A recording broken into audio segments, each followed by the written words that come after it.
Morning, everybody. Morning.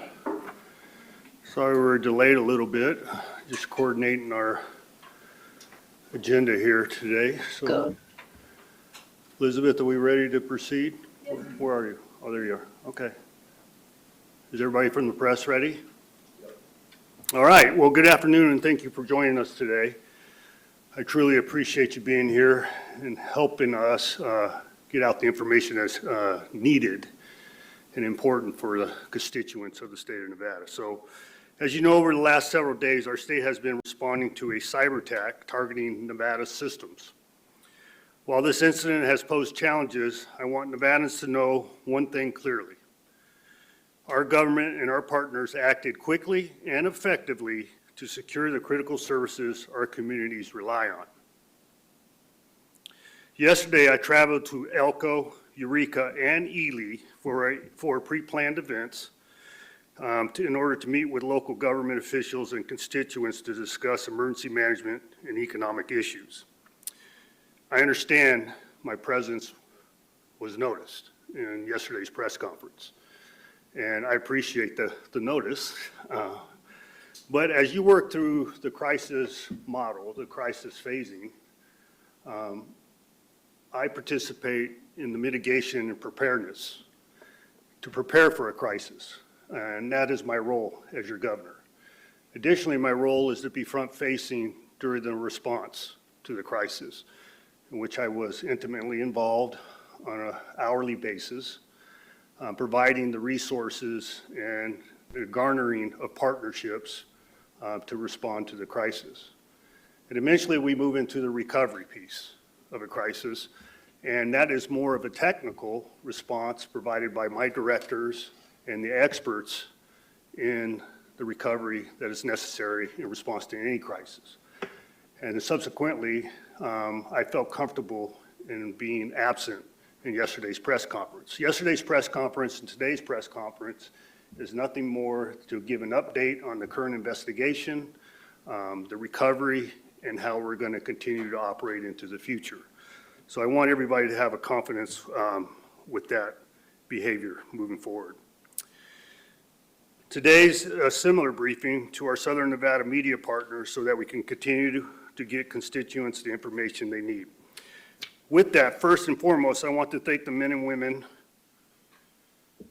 of our state's IT teams and our federal partners at the FBI and the Department of Homeland Security. Thank you. Their professional response prevented this attack from doing any greater harm. And I don't say that lightly. As you can imagine, there's a lot of moving parts during a crisis, no matter what it is, form or fashion. And we rely on our partners and even third-party vendors to help us in this endeavor. And I'm here to tell you they've done a robust response. They are acting quickly, and they continue to act as we move forward through the mitigation of this. As the federal law enforcement works to address the attack and attackers, we are working to restore services at the state level. Nevadans can rest assured that we are all working together 24/7 to keep them safe. As soon as this incident emerged, my team and I met with the governor's technology office and every single state agency to identify which services were needed to prioritize in the restoration process.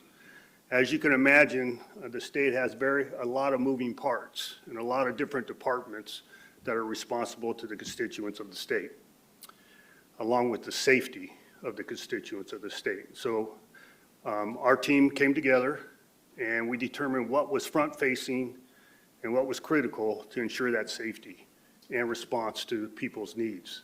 And we triaged those particular items, because if you hit it all with a dart in a dartboard, you don't breed success. And through experience in addressing these type of issues, the prioritization is needed so your resources are the most useful they can be during the time of need.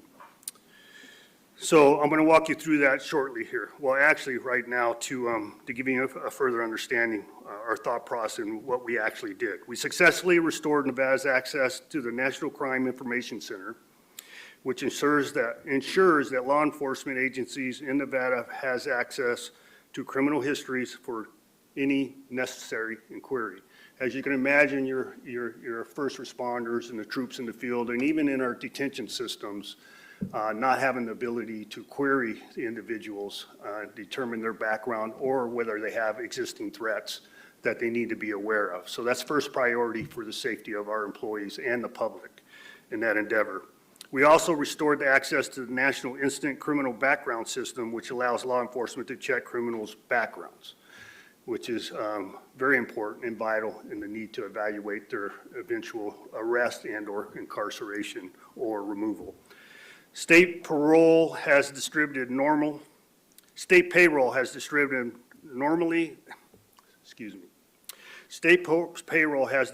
normally along with all PERS distributions for the month of August. In other words, all the employees involved in state government are getting paid as long as the retirees and their stipends that they receive on a monthly basis.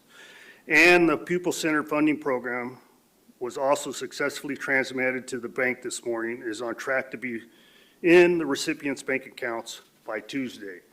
If you have questions reference that is nothing more than how we fund the local districts and the funneling of financial support through the state and ensure that the education system and the students continue to learn through the process. As we would continue our recovery for constituent-facing services, I want to ensure that Nevadans have a clear, reliable access to information about how to navigate this situation. That's why today I'm announcing two key resources for Nevadans: an expanded 211 phone line. Now, instead of just providing information on accessing DHH systems, health services programs, Nevadans can receive up-to-date information on how to access state services during this recovery period by dialing 211 or visiting nevada211.org. And we will present those up on the screens to ensure everybody gets the accurate information. The central website, which is www.oem.nv.gov/recovery, and I know nobody wrote that down that fast, but we will ensure that that information is portrayed, and hopefully you can convey that to your listening audiences. This site will serve as a single source of truth for all information related to this incident. Whether you're looking for updates on services, security guidance, or recovery timelines, this website will have all that you need. The information will be updated, it'll be a living document, and the Q&A is very robust on that for pending questions or assumed questions. So after my remarks today, my Homeland Security Advisor, Tim Robb, will detail more of our triage efforts today. Not yet, Tim. We will also have several agency directors here today to provide critical updates on state services under their purview. Today, we will hear from Director Tanya Laney, Department of Motor Vehicles, Director Richard Whitley, Department of Health and Human Services, Director Stacy Weeks, Nevada Health Authority, Director Chris Sanchez, Department of Business and Industry, and Director Chris Sewell, Department of Employment, Training, and Rehabilitation. All front-facing services. I think it's important for our constituents to be aware of where we are, where we are going, and our current situation.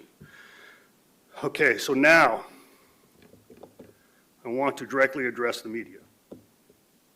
Over the last several days, too much of the coverage has been focused on the attackers. I assure you the investigation is ongoing and progressing. It's frustrating, I understand, but a lot of that information is confidential, it's moving quickly, and we don't have all the answers associated with that. I know it's important for the public to be aware, but we can't compromise the investigation as a result for a zest for information. Transparency is present, and I want you comfortable with that. If it is something that would affect the safety of the constituents of the state of Nevada, you will know, and I appreciate your cooperation in that effort. What I ask our team to provide you with information as quickly as possible, but to prioritize accuracy over speed. I ask the media to do the same thing. Let's get this right together.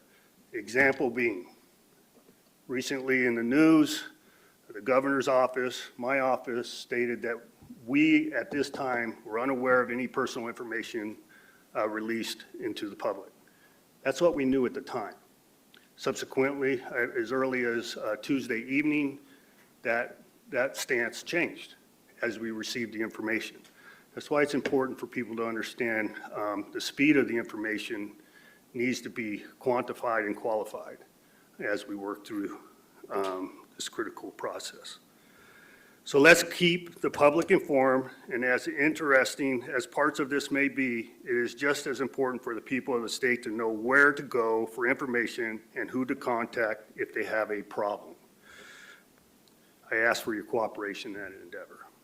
Please highlight the 211 phone line, share the recovery website, help us get the word out about resources available to the public. Nevadans need clarity and confidence, not fear or speculation. Our state is resilient. We will emerge from this incident stronger, more secure, and more prepared for the future. Together with hard work of our IT professionals, the cooperation of state employees across agencies, and the support of all Nevadans, we will move forward. I assure you that, with total confidence. With that, I'd like to invite Director Tim Robb up to speak further about the state's ongoing recovery efforts. As I leave the dais, obviously we will do Q&A at the conclusion of this. I want everybody to be aware I am fully engaged, have never lost contact with any of my directors, and as early as 24 hours a day, as constant as 24 hours a day, there's been constant conversation. I have never been unavailable as your governor during this crisis. Thank you. Thank you very much, Governor. Again, my name is Tim Robb. I am the Governor's Homeland Security Advisor. I'm going to give you a quick update on some of our prioritization efforts. So at the Governor's direction and in consultation with all of our state agencies, we've worked really hard to identify those key things that need to come back on so that we can provide the services that Nevadans need. We are doing that constantly, and that document is changing as we are able to get certain systems up. We're able to bring other things higher on the priority list. So the governor went over several things that we've been able to accomplish over the past few days, and we continue to make a lot of progress. We have restored internet service to the majority of our state infrastructure. A lot of those offices that are still coming up are in the process of working with our governor's technology office to get there, and they will continue to make progress on eating away at the remaining offices that are struggling to connect to the internet. That also goes with phones. A lot of our phone service is voice over IP, so it takes the internet to be restored for our phone services to be restored as well. So we continue to prioritize that backbone that's necessary to have those services to provide to the state. We also, I want to mention again, the governor mentioned it a little bit earlier, the Office of Emergency Management has the website up. That will continually be updated. That will constantly be the place where we're putting as much information as we have on the services being provided. So as contact information for offices change and we continue to grow in our recovery efforts, that will be the place where Nevadans can go to find the information they need. Some things that we still have in progress that are pretty high on the priority list. So C-tax distributions to local governments. That's something that our local governments in the state really need, and we are on track to hopefully make those payments on time, and we continue to make progress as we move forward in getting those systems online to be able to do so. The restoration of our dispatch and record systems for the Department of Public Safety and for our state law enforcement partners across the state at the state and local level. We've made some progress there. The governor mentioned the NCIC and the NICS systems that have been able to be brought back online, and we continue to make progress there. Hopefully we'll have additional progress to share in the near future as well. Restoration of DMV customer-facing systems. We know that that's something that Director Laney has been working really hard to restore, and we're hopeful to have some great news there in the relative near future in the next couple of days as well. The Office of Science, Innovation, and Technology, their website is up for public comment for the BEAD funding opportunities. That's a federal funding opportunity. That has been restored, and we're working through the process on that. So just, we are working diligently to ensure the systems that we need to provide the services that the state does to Nevadans and our jurisdictions that rely on us are coming back online. The governor mentioned our kind of run of show for speakers coming up. Director Laney, before I pass it over to you, I want to mention some of the other state leadership we have in the room as well.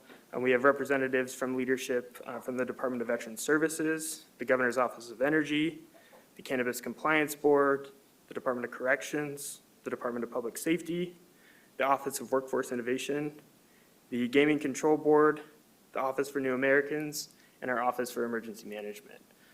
So with that, I will pass it over to Director Laney.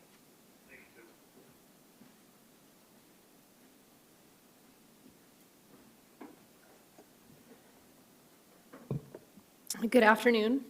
I'm Tanya Laney, and I'm the Director of the Nevada Department of Motor Vehicles. We understand the DMV is the most recognized and accessed public agency in the state of Nevada, but we want to remind our citizens that this statewide outage is impacting almost every state agency's operations and connectivity that impact safety, and health and human services fields need to take priority over the DMV services. That being said, the Governor's Technology Office, in cooperation with the Nevada DMV's Information Technology Team, are working around the clock for resolution in reconnecting the public with the services that we offer.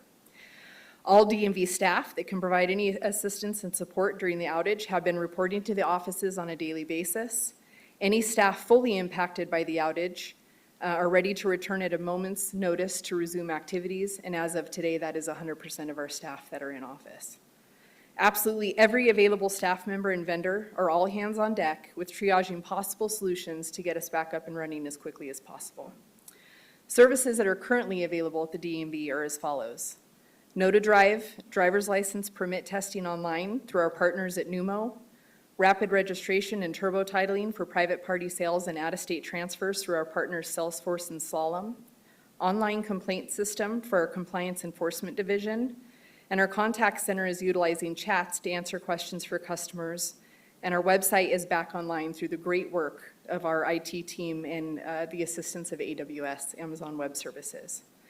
The website being up does not mean that online transactions are available. It simply means that our website is up so that we can now communicate with our constituents to let them know what is available and when our doors are going to reopen to the public.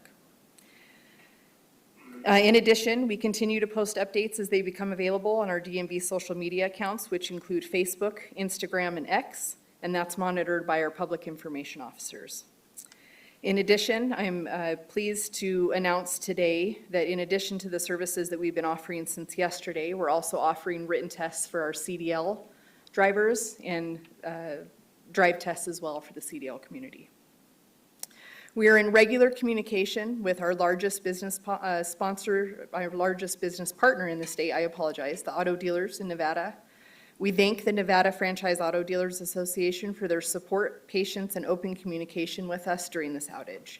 We hear your frustrations, and we are feverishly reviewing solutions to get back online to assist that community as fast as possible. In addition, we do have emission stations that are back online and processing emissions as of today.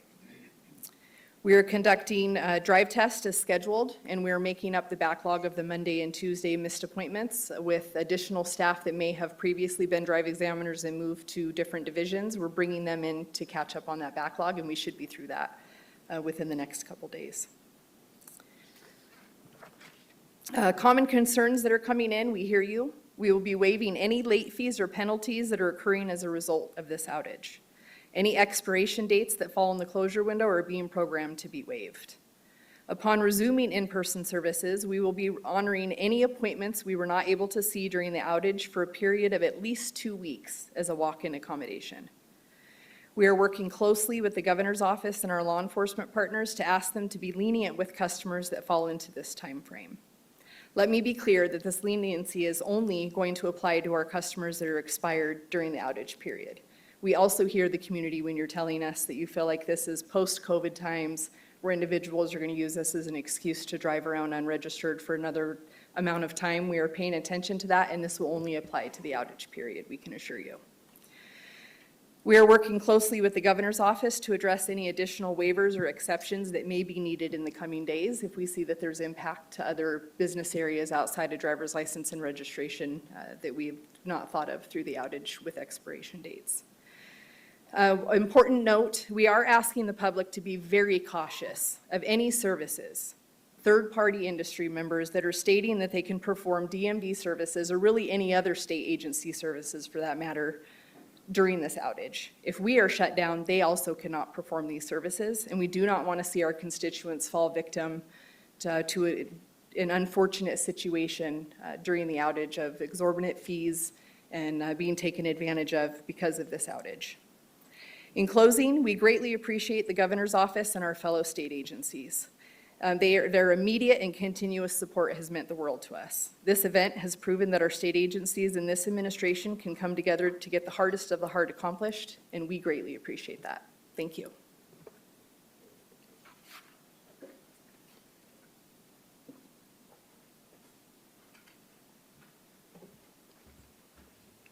Hi, my name is Richard Whitley. I serve as the Director for the Department of Human Services. We provide in our agency a wide variety of services that people are in need of. We do it in multiple ways, largely with a website.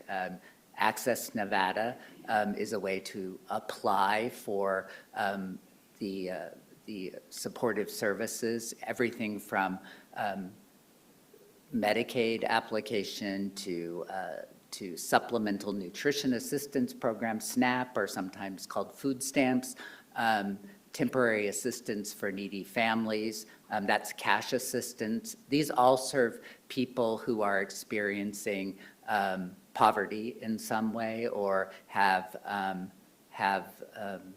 meta criteria of eligibility due to financial circumstances. That's been our primary entry point, and that system is not accessible right now. But what is accessible, and I provided this yesterday and will provide it again, the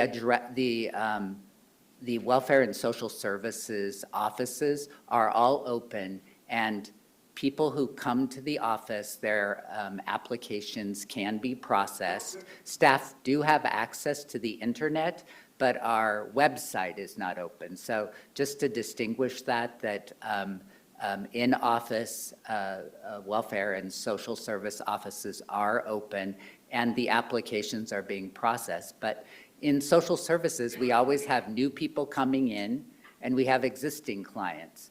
And for us, the big concern has been what impacts the largest group of people. But certainly if you're a person in need, whatever you need will impact you. And so we certainly appreciate it, the governor's reference to 211. It's why people may come to our offices and have a need, but it gets revealed that there are other things they need as well. And we work that way, so and by we, I mean the staff in those offices work to get people what they need, regardless of whether we determine their eligibility or not. So they navigate people.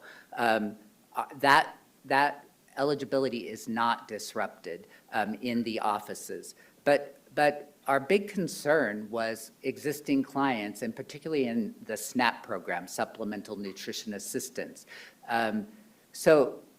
Without sounding bureaucratic, but a couple years ago, the USDA changed how they unfolded the benefits. It used to be once a month. Maybe you went to the grocery store and you saw that at the beginning of the month there were people who perhaps were using an EBT card. It works just like your bank card, so it's intended not to identify people, but now it's been spread out over 10 days of each month. So September 1, benefits will begin to be put on the cards that individuals have who are qualified for this program. I think somebody before me had mentioned that we rely on third-party vendors. We rely on all of our programs, and often they're different third-party vendors, to be the go-between to actually upload the data to the federal government to then put these benefits on cards. In the beginning of this event, the vendor heard about what was happening in Nevada, and our priority was, in addition to getting new people their applications processed, was to not have delays in existing consumers who will be starting to expect benefits being uploaded on September 1. We were able to, really because of the IT staff that we have who are looking at the problem, in the immediate moment, fixing the problem, we were able to get the certification that was required to provide to the third-party vendor to transfer that data.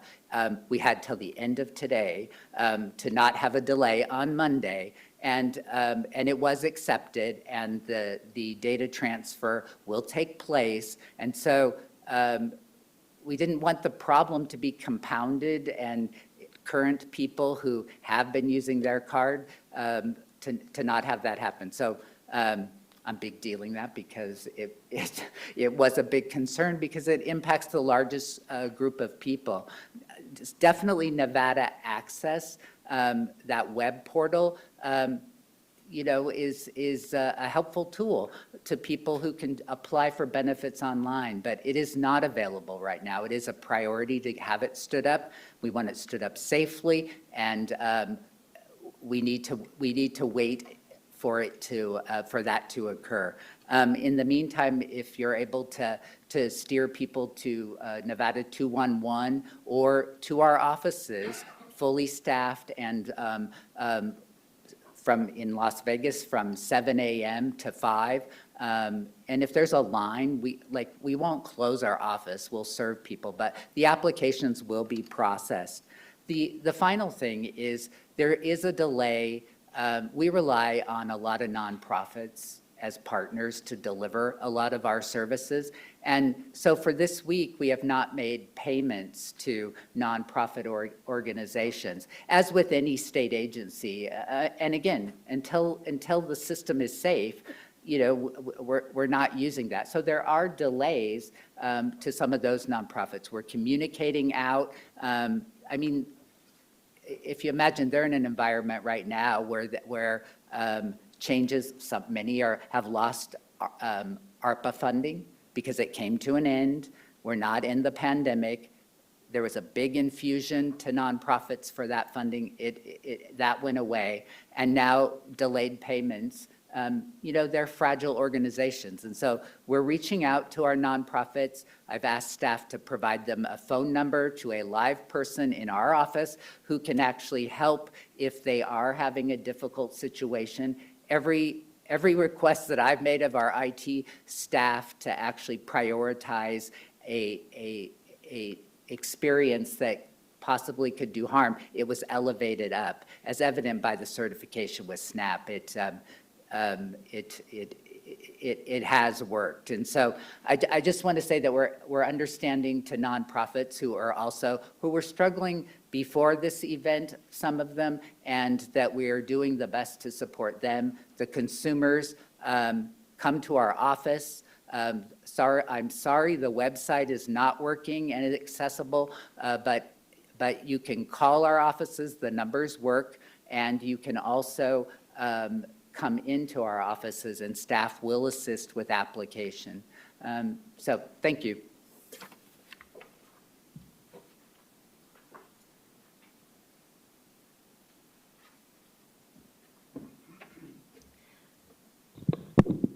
Good afternoon. Hopefully you guys can hear me. I'm Stacy Weeks. I'm the director of the Nevada Health Authority.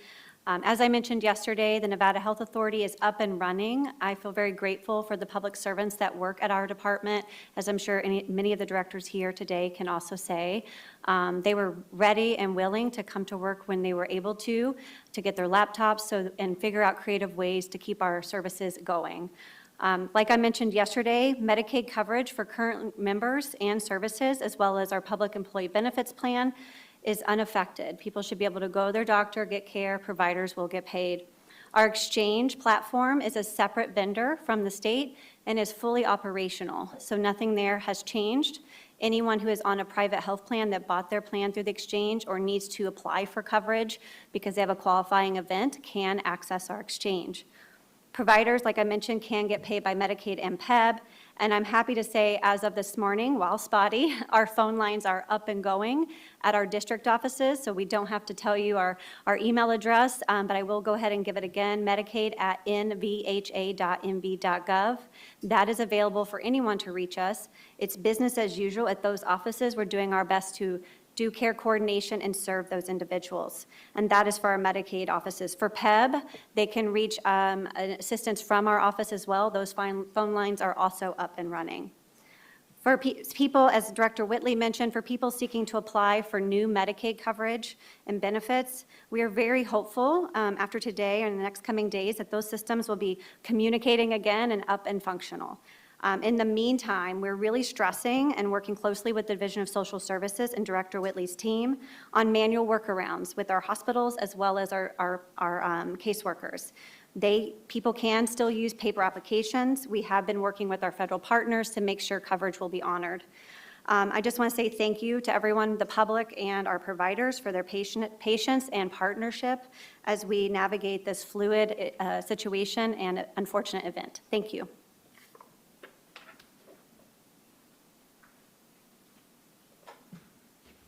Good afternoon. I'm Chris Sanchez, the Director of the Department of Business and Industries, Nevada's regulatory agency. I also want to just thank everybody for their patience as we're working through this process. Please know that the information I'm providing today, along with the appropriate contact information for each of our divisions at the department, will be posted on the department's Facebook, X, and LinkedIn. First, I want to mention that at Business and Industry, we understand that our job is to ensure that Nevada's licensed professionals can continue to keep our economy moving. If you require licensing services from the division within the Department of Business and Industry and have been unable to meet a licensing filing deadline because of the outage, our agency will work with you. Similar to the DMV, we'll have a 2-week period where you can get your application processed. We will waive any late fees, and our goal is to continue to ensure that you can do the work that you're all doing.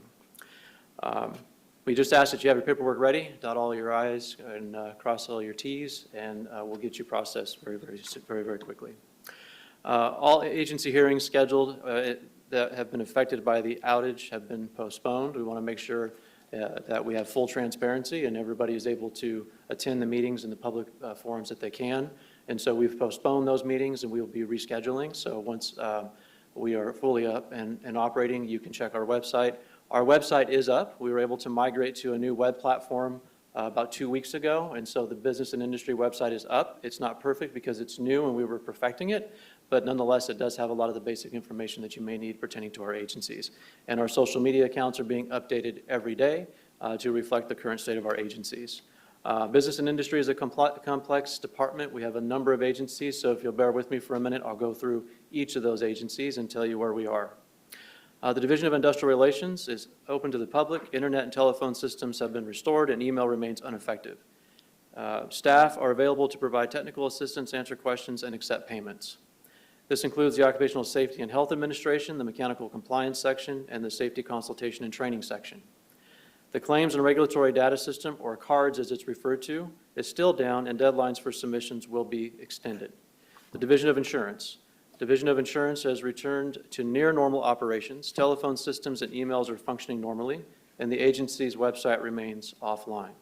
The Financial Institutions Division. Applicants can still apply for a license through the nationwide multi-state licensing system, the MNLS. And for questions, concerns, or complaints, constituents can contact the division at fidmaster@fid.state.nv.us. That's fidmaster@fid.state.nv.us. The Real Estate Division. The Nevada Real Estate Division is now open for all in-person services. The division's website is currently down. However, phone lines, emails are operational, and staff are available to help. Taxi Authority. Telephones are working and dispatch remains open. Nevada Transportation Authority. Members of the enforcement staff are conducting business as usual during this time. Again, call the main line for assistance. And then we have the following agencies that are still experiencing the outage. Nevada Housing Division, the Nevada Consumer Affairs Unit, Government Employee Management Relations Board, the Nevada Attorney for Injured Workers, Mortgage Lending Division, and the Office of the Labor Commissioner. Our team, our IT team at Business and Industry is working very closely with the OCIO's office. We are restoring service as quickly as we can. Our team is working tirelessly on doing so, and I have to thank the OCIO team and Tim DeLuzzi and his team because they have been in the trenches, so to speak, since this happened and have been in constant communications with our IT folks. And so as we get divisions up and running, we will communicate that via the social media platforms that I mentioned, as well as coordinating with the governor's office and making sure that it's on the master website here.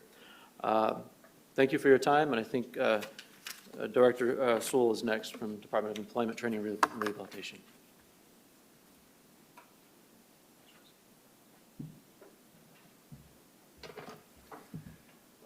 Good afternoon. Chris Sewell, Department of Employment, Training, and Rehabilitation. Like I said yesterday, I want to assure everyone, every Nevadan, DETR is up and running and serving Nevadans. As everyone knows, we have a new system called NUI, and it is fully operational. It never went down. The system is siloed away from the state infrastructure for that specific reason. Our call center is operational, claims are being processed, and claimants are getting paid. For claimants that want to check on their unemployment insurance, please use the CSS portal in the NUI system. That is the quickest and easiest way for Nevadans to check on their claim. All of our websites are up and running, and Nevadans can go to any one of our websites for further information, whether it's for unemployment insurance, workforce, rehabilitation, and the Nevada Equal Rights Commission. Our employee NV offices, workforce, are open and serving Nevadans looking for jobs and new careers. We have 46 statewide offices there to help. Our rehabilitation division, which takes care of individuals with disabilities and connecting them with employment, is also available for walk-ins and clients with appointments. As I said, the Nevada Equal Rights Commission is open and serving Nevadans. We are here to serve Nevadans, and that is the priority. Bottom line. And I'll turn this back over to Governor Lombardo. Governor? All right, before I get into the Q&A portion, I want to provide a small bit of clarification on something I said earlier. I became aware of, when I gave you the anecdotal example of information, and unknown what that information was, I became aware that I inadvertently said personal information. That is unknown. We know that some data has been extricated, but we don't know what that data entails at this point. And we'll work through that process. And if it contains, if we eventually find out it contains personal identifiers, obviously we'll make that public as soon as possible. So, questions? Governor, you said this is the most serious crisis you've faced since you've been elected. Well, it's hard to quantify that, right? So it's, yeah, I would say so. It's, and the reason why it's easy to couch it in that manner is because of the longevity of it and the unknown still in this short period of time or long period of time, whatever your perception is on that. But it has a definitive effect on a great deal of people, not a small group of people, which is concerning. And as we work through the process, hopefully we'll be able to provide answers in short order. One of the questions we kept getting from our listeners when we asked them, what do you want to ask the governor at this news conference was why he wasn't at the news conference yesterday. I know you said you were in touch with all your department heads and in constant contact since this began. But do you have any regrets about not being at yesterday's conference and not being the face of responding to this crisis? Well, I believe I was the face of responding to this crisis in the early infancy of it and the continued process. But like I described in the emergency management phase response, we were in the recovery phase, and I felt comfortable for the department subject matter experts to respond to the public and explain our current situation. Obviously, I stand before you today and to address any concerns with my absence, but I'm here today to answer any questions and hopefully give the citizens of Nevada confidence with my presence. Another piece on this is, it would be easy to say, well, why didn't you just cancel your previous commitments? Well, there was a significant number of constituents in those particular jurisdictions that were awaiting my presence in order to express their grievances with what they're dealing with state government and the federal government, in particular to energy, water needs, emergency management up in the Cottonwood Fire, up in the northern Elko jurisdiction, recent flooding that had occurred by coincidence in our presence during the ribbon cutting of the temple. And I felt my presence was needed to answer their questions and the perception of avoidance. Governor Lombardo, just to follow up on that, some are saying not only was it yesterday, but this incident happened on Sunday morning and they didn't hear from you on Monday or Tuesday either. Would you be able to comment on that? We were walking through the process. We don't know what was affected in the early infancy of this. And as we respond and mitigate and continue to evaluate, I couldn't give you answers in that response. The only thing we were aware of, there was an intrusion. And that intrusion, we were notified because of our endemic systems and ability to produce red flags when there is a obvious intrusion into the system. Yesterday's. Well, listen, this press conference is not intended to address my absence. I'm here, I'm taking care of business, and it never swayed from my responsibility as your governor. This press conference is to provide the constituents of the state of Nevada our current situation with state resources and to give you a window into when we will have complete resources occur. How safe are the people's information using the service that you provide now? How safe? I think Tim can answer to it. Yeah, we're still evaluating all the components of this incident, so that will be something to come. We are still understanding the breadth and the scope of what data may have left our system, and we'll continue to keep you up to date as we move forward. At yesterday's press conference, officials with the governor's technology office said that you will follow appropriate steps if you find that personal information was stolen. What will those steps be? So I think we may have Tim Galuzzi on the line that may be able to address that, but we can definitely follow up if he's not available to make that. It looks like they may be coming online here. Sorry. This is Tim Galuzzi. If there is a confirmed release of personal identifiable information, we would take steps to notify the individuals impacted by that release and follow legal steps outlined per statute. Has there been an audit of the cybersecurity systems prior to this incident? Tim, is that something you may be able to address?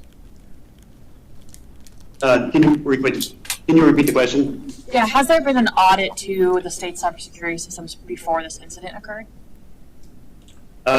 This is Tim Galuzzi again. The state's technology infrastructure remains under pretty frequent audit from multiple entities pretty regularly. So I would have to answer yes. And what would those entities be exactly? Multiple federal entities from the Social Security Administration and other entities that we partner with. Should people take preemptive steps to protect themselves? In general, there's always steps that individuals should always take to protect themselves for risk of cybersecurity and protecting their personal identifiable information. I believe we talked yesterday about ensuring good password hygiene. We always recommend that people are always cognizant of phishing attempts, ensuring that we're not clicking on suspicious links, and just being wary of who's sending you emails, et cetera, and just becoming cyber aware and just understanding what threats might exist out there. You mentioned about public information. There's no evidence that that has been taken. But I know a lot of locals, they are telling us that they're scared. They're worried that this is happening. What would you say to them, the people who are worried about this? Obviously, have patience. Have patience, right? We understand their concern, and it's our first priority. Our first priority to inform people if their information has been compromised. We can't say that currently, okay? As we work through our third-party vendor to address this particular issue, we can get that information out as soon as possible. And as a follow-up, so many people are wondering how this can happen, how, a statewide closure of this magnitude can happen. Well, it's not a statewide closure. Sure. I'm going to provide that clarification. There's certain departments within the state have been affected. The state in totality has not been affected. We don't have a single point of failure in the state systems, and that's by design. All right, so as Chris Sewell mentioned, the Department of Dieter, it is siloed separately to prevent those type of issues from happening. So unfortunately, this one was compromised, this particular silo. So we worked through it, and we're working through it, and I understand everybody's frustration. I'm frustrated.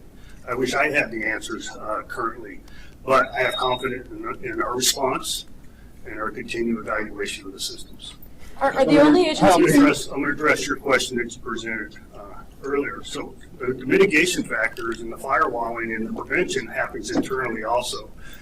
As a matter of practice within our IT services here at the state, passwords are changed, ordered to be changed constantly and timely in order to have access to the systems because of this particular concern. So we are always evaluating our existing systems. Do you have, is there a state policy? Steve, go ahead. Okay, is there a, Tim said yesterday this was a ransomware attack. Does the state have a policy in terms of how you deal with the ransomware attack? In other words, you will never pay or you will pay under certain... There's no absolute policy, but all those are under consideration. We do have an insurance policy that helps us in that decision making, but we evaluate the need to rebuild versus to pay a ransom at any time.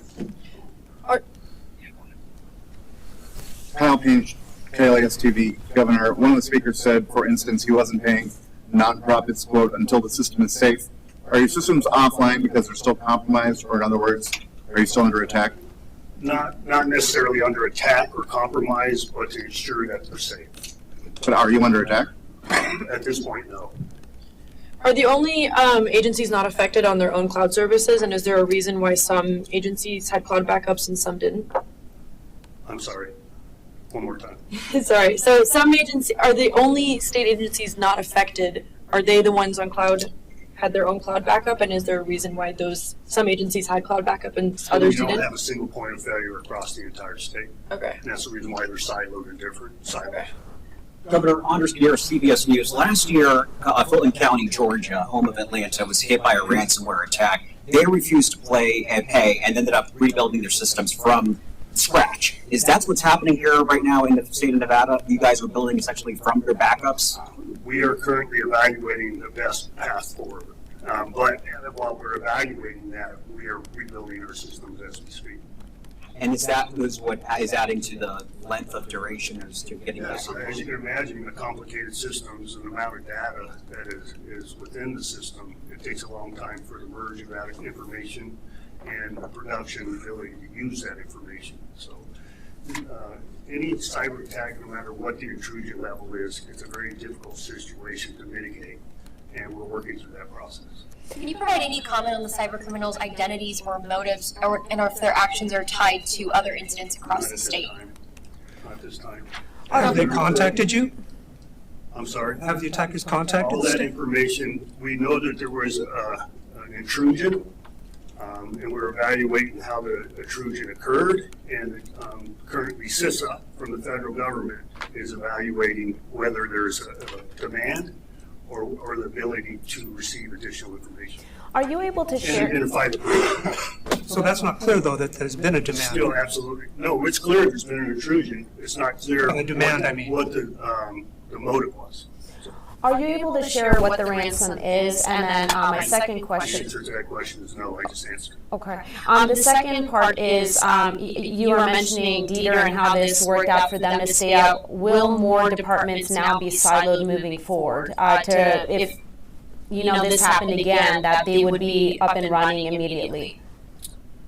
Well, that's a complicated process, right? We've done a good job up till now in siloing a significant amount of our work for product and production and the ability to use state resources.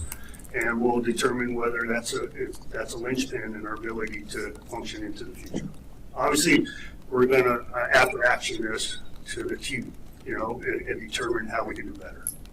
Governor, what was Nevada's level of preparedness to handle an event like this? Were you prepared? Was there any? I'm absolutely confident in our level of preparedness. Now, this isn't, nobody's been in a cave or under a rock in this past history.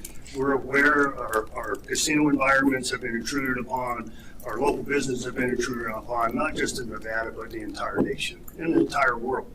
So it would be malpractice not in order to triage that, provide defenses against something like that happening, but you're always aware in the back of your mind it could happen. And that's why it's important for people to understand the emergency management phase in responding to a crisis. And the first two phases is mitigation and preparedness. Mitigation is preventing it from happening, and unfortunately, you can't prevent everything from happening, all right? Example, this case.